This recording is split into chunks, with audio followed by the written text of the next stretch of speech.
ಹೇಳ್ತಾ ಇದ್ದಾರೆ ಅಂತಂದ್ರೆ ಇದು ರಾಹುಲ್ ಗಾಂಧಿ, ಸೋನಿಯಾ ಗಾಂಧಿ ಅವರಿಗೆ, ಸಿದ್ದರಾಮಯ್ಯನವರಿಗೆ ಥ್ರೆಟ್ ಕೂಡ ಕೇಳ್ತಾ ಇದ್ದಾರ? ಇಲ್ಲ ನಿಜ ಆಗಿದ್ರೆ ಸತ್ಯವನ್ನ ಹೊರ ಬಿಚ್ಚಬೇಕು. ಅವರು ಯಾರು ಫೋನ್ ಮಾಡಿದ್ರು, ಎಷ್ಟು ಗಂಟೆಗೆ ಫೋನ್ ಮಾಡಿದ್ರು, ಯಾವ ನಂಬರಿಂದ ಫೋನ್ ಮಾಡಿದ್ರು, ಯಾಕೆ ಮಾಡಿದ್ರು ಎಲ್ಲ ಹೇಳ್ಬೇಕು. ಅವರು ಜೈಲ್ಗೆ ಹೋಗೋದ ಇದ್ರ ಬಗ್ಗೆ ನಿಮಗೂ ಗೊತ್ತಿದೆ, ಕರಪ್ಷನ್ ಕೇಸಲ್ಲಿ ಹೋಗಿದ್ದಾರೆ ಅವರು. ಅದಕ್ಕೂ ಇದಕ್ಕೂ ಸಂಬಂಧ ಇಲ್ಲ.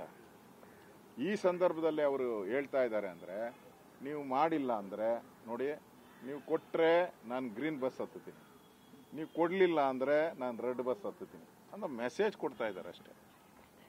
ಪಕ್ಕಾ ಮೆಸೇಜು, ಧಮ್ಕಿ ಇದು. ಯಾಕಂದ್ರೆ ಡಿ ಕೆ ಶಿವಕುಮಾರ್ ಅಂದ್ರೆ ನಿಮ್ಗೆ ಗೊತ್ತಿದೆ, ಯಾರಾದರೂ ರಸ್ತೆ ಗುಂಡಿ ಬಿದ್ದಿದೆ ಅಂದ್ರೆ ಗೆಟ್ ಔಟ್ ಫ್ರಮ್ ಬೆಂಗಳೂರು ಅಂತಾರೆ. ಯಾರಾದರೂ MLA ಅನುದಾನ ಬಗ್ಗೆ ಟೀಕೆ ಮಾಡಿದ್ರೆ ಅನುದಾನ ಕಟ್ ಅಂತಾರೆ. ಅವ್ರ ಸ್ಟೈಲೇ ಹಂಗೆ. ಅದಕ್ಕೆ ಅವ್ರ ಸ್ಟೈಲಲ್ಲೇ ಇವತ್ತು ಕಾಂಗ್ರೆಸ್ ನಾಯಕತ್ವಕ್ಕೆ ಒಂದು ಸವಾಲನ್ನು ಕೊಟ್ಟಿದ್ದಾರೆ. ಸವಾಲು ಸ್ವೀಕಾರ ಮಾಡೋದು ಬಿಡೋದು ಕಾಂಗ್ರೆಸ್ ಪಾರ್ಟಿಗೆ ಸಂಬಂಧಪಟ್ಟಿದ್ದು.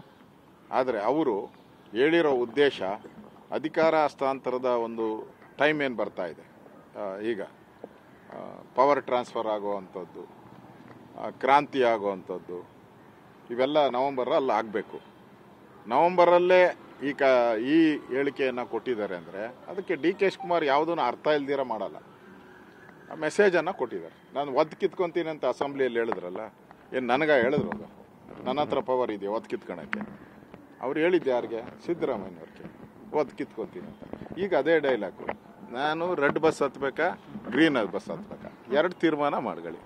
ನೀವು ಕೊಡಲಿಲ್ಲ ಅಂದರೆ ಆ ಫೋನ್ ಬಂದಿತ್ತಲ್ಲ, ಅದ್ಯಾವುದು ಡೆಲ್ಲಿಯಿಂದ, ಆಡಿಟರ್ ಆಫೀಸಿಂದ, ಅಲ್ಲಿ ಚಾಯ್ಸ್ ಐತೆ ನನಗೆ ಅನ್ನೋ ಮೆಸೇಜನ್ನು ಅವರು ಸಿದ್ದರಾಮಯ್ಯನವ್ರಿಗೆ ಮತ್ತು ಕಾಂಗ್ರೆಸ್ ನಾಯಕತ್ವಕ್ಕೆ ಸ್ಪಷ್ಟವಾಗಿ ಕೊಡ್ತಾ ಇದ್ದಾರೆ. ಇನ್ನೊಂದು ಅವ್ರ ಮೆಸೇಜು, ಅವ್ರು ಹೇಳಿದ್ದು, ನಾನು ಆಯ್ಕೆ ಮಾಡಿಕೊಂಡೆ, ನಾನು ಪಕ್ಷವನ್ನು ಆಯ್ಕೆ ಮಾಡಿಕೊಂಡೆ, ಪಾರ್ಟಿಯನ್ನು ಆಯ್ಕೆ ಮಾಡಿಕೊಂಡೆ ಅಂತ ಹೆಮ್ಮೆಯಿಂದ ಹೇಳ್ತಾ ಇದ್ದಾರೆ. ಅಂದರೆ ಸಿದ್ದರಾಮಯ್ಯ ಏರು? ಸಿದ್ದರಾಮಯ್ಯ ಡೂಪ್ಲಿಕೇಟ್ ಕಾಂಗ್ರೆಸ್ ಹಾಗಾರೆ?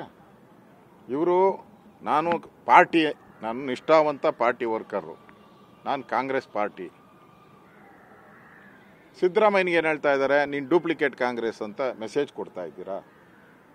ಒಂದೇ ಕಲ್ಲಲ್ಲಿ ಎರಡು ಅಕ್ಕಿನ ಹೊಡೆದಿದ್ದಾರೆ ಡಿ ಕೆ ಶಿವಕುಮಾರ್ ಅವರು. ಒಂದು ಸಿದ್ದರಾಮಯ್ಯನಿಗೂ ಮೆಸೇಜ್ ಕೊಟ್ಟಿದ್ದಾರೆ, ನೀನು ಡೂಪ್ಲಿಕೇಟ್ ಕಾಂಗ್ರೆಸ್ಸು, ನಾನು ಒರಿಜಿನಲ್ ಕಾಂಗ್ರೆಸ್ಸು ಅಂತ. ಮತ್ತು ಅಧಿಕಾರ ಕೊಡಲಿಲ್ಲ ಅಂದರೆ ನನ್ನ ದಾರಿನೇ ಬೇರೆ ಅನ್ನೋದಕ್ಕೆ ಸಾಕ್ಷಿ ಸಮೇತ ಹೇಳಿದ್ದಾರೆ. ಆ ಸಾಕ್ಷಿಗಳು ಅವರೇ ಬಿಡುಗಡೆ ಮಾಡಬೇಕು. ಒಟ್ಟಲ್ಲಿ ನಾವೇನು ನವೆಂಬರ್ ಕ್ರಾಂತಿ ಹೇಳ್ತಾ ಇದ್ರಿ, ಆ ನವೆಂಬರ್ ಕ್ರಾಂತಿಯ ಮುನ್ಸೂಚನೆಗಳು. ಈ ಮಳೆ ಬೀಳಕ್ಕೆ ಮುಂಚೆ ಈ ಸ್ವಲ್ಪ ಬಿಸಿಲು ಬರ್ತೈತಲ್ಲ, ಸ್ವಲ್ಪ ಹಬೆ ಜಾಸ್ತಿ ಇರುತ್ತೆ, ಹಬೆ ಜಾಸ್ತಿ ಆಗ್ತೈತೆ, ಆಮೇಲೆ ಸ್ವಲ್ಪ ಮೋಡಗಳು ಎಲ್ಲ ಕವಿತೈತೆ. ಹಂಗೆ ಈ ಕ್ರಾಂತಿ ಆಗಕ್ಕೆ ಮುಂಚೆ ಇವೆಲ್ಲ ಕಳೆದ ಒಂದು ತಿಂಗಳಿಂದ ಏನೇನು ನಡೀತಾ ಇದೆ ನೋಡಿದ್ರೆ, ನವೆಂಬರ್ ಕ್ರಾಂತಿ ನಾವೇನು ಹೇಳ್ತಾ ಇದ್ರಿ, ಸುಳ್ಳು ಸುಳ್ಳು ಅಂತ ಇದ್ರು ಕಾಂಗ್ರೆಸ್ ಅವರು, ಇದು ಪಕ್ಕ ಆಗ್ತಾ ಇದೆ.